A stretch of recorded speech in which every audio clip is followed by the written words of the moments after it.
आज दूसरे चरण में 122 सीटों पर मतदान चल रहा है, लेकिन इसी मतदान के बीच पप्पू यादव ने ऐसा दावा किया है जिसने सबको चौंका कर रख दिया है। पप्पू यादव का यह दावा है कि मतदान के दौरान वोट चोरी किया जा रहा है।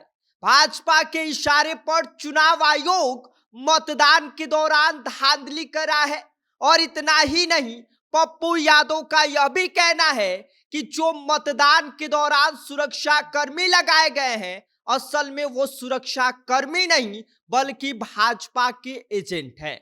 क्या कुछ और पप्पू यादव ने चुनाव आयोग पर आरोप लगाया है और क्या कुछ भाजपा को लेकर कहा है, इस बारे में हम आपको बताएंगे। लेकिन उससे पहले नमस्कार, मेरा नाम विष्णु है और आप देख रहे हैं जनता जंक्शन।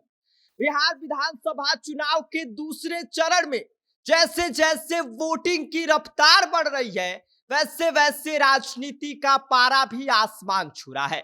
आज 122 सीटों पर मतदान जारी है और इसी बीच सीमांचल की सियासत में पूरा माहौल गरमाया हुआ है।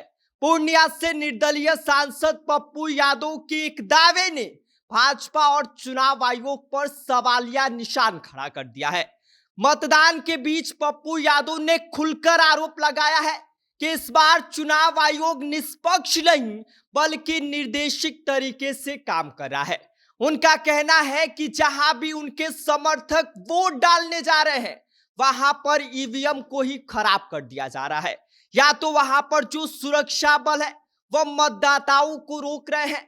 उन्होंने कहा है कि भाई, इस बार चुनाव नहीं, लोकतंत्र के साथ खिलवाड़ किया जा रहा है।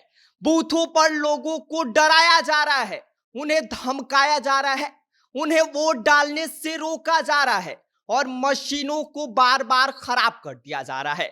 और इतना ही नहीं, पप्पू यादव ने यह भी दावा किया है कि कई इलाकों में पुलिस ने आम मतदाताओं पर लाठीचार्ज किया है। उनका आरोप यह भी है कि जो सुरक्षा कर्मी बूथ पर तैनात हैं, वह भाजपा के एजेंट की तरह व्यवहार कर रहे हैं। उन्होंने यह भी कहा कि जिन लोगों की सुरक्षा की जिम्मेदारी दी गई है, आज वह सत्ताधारी पार्टी के लिए मैदान में उतर गए हैं और यह लोकतंत्र के लिए सबसे बड़ा खतरा है।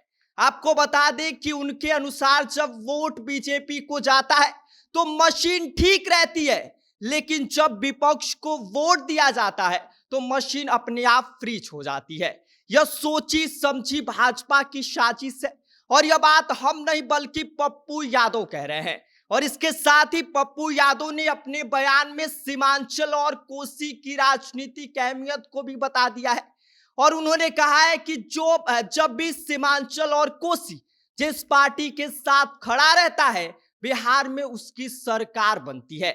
उनका यह बयान साफ इशारा करता है कि बिहार की सत्ता की चाबी इस बार भी सीमांचल के हाथों में है। यहाँ की सीटें सत्ता की दिशा तय करने में अपनी निर्णायक भूमिका निभाती है। ऐसे में पप्पू यादव के इन बयानों के बाद सियासी गलियारों में हलचल मच गई है।